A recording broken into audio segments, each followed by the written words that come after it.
Hello YouTube and welcome back to I Am Boat. Now before we get into it, please subscribe, it helps out the channel a lot. Anyways, let's see what our good friend Cunard is up to today. Well, they got the Lusitania and the Mauretania. These ships are the world's fastest and largest ships in the world. This pisses off the White Star Line, and so they make the Olympic and the Titanic. Now the White Star Line has the world's largest ships, but wait, here comes in a new competitor. It's the Hamburg America line, and they make the SS Imperator, which becomes the world's largest ship. Cunard needs to do something, and do something they did. They draw plans for a new ship. This ship, though fast at its top speed of 24 knots, was not the fastest. Though large, it was only the second largest ship in the world. Its main focus is luxury.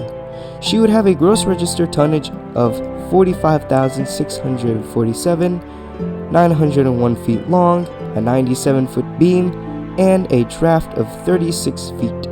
She had 4 four-bladed propellers being powered by steam turbines.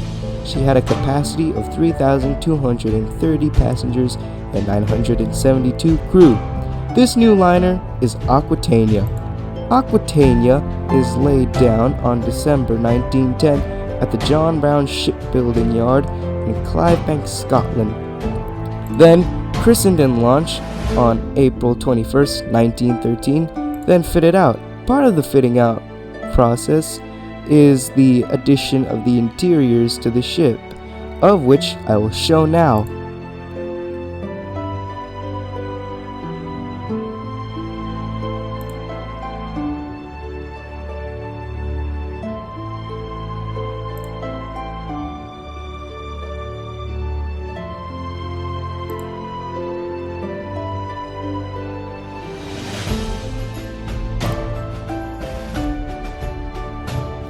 Stunning interiors, and she was called the Ship Beautiful by her passengers. And speaking of passengers, let's talk about her career.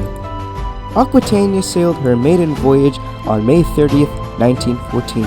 She would go on to sail a few more voyages until war broke out in the summer of that year, and she was pulled into Admiralty service. She would be requisitioned into a troop ship and painted in a dazzle paint camouflage scheme for the Dardanelles campaign, and when casualties soared there, she was requisitioned into a hospital ship. And then, when the US entered the war, she was once again requisitioned into a troop transporter, transporting US soldiers to the front lines. Then, when the war ended, she was given back to Cunard, who converted her back to her ocean liner glory. The 1920s were good years for the Aquitania. In 1921 alone, Aquitania carried over 62,000 passengers across the Atlantic. However, in the 1930s, Aquitania grew outdated. Her running mates Berengaria and Mauretania were scrapped in the mid-30s. Cunard planned to scrap the Aquitania once the Queen Elizabeth was finished. But it wouldn't matter though, as soon the world was at war again. Aquitania was once again requisitioned into a troop ship, at first transporting Australian troops to the front lines, but then, when the US entered the war, she transported US troops to the front lines. After the war, Aquitania continued as an ocean liner. In the 1948, she was removed from the Southampton to New York route and relocated to Southampton to Halifax route. Aquitania was really showing her age though, sadly, and in 1950 she was sold to Fastlane, Scotland, where she was scrapped after a 36-year career.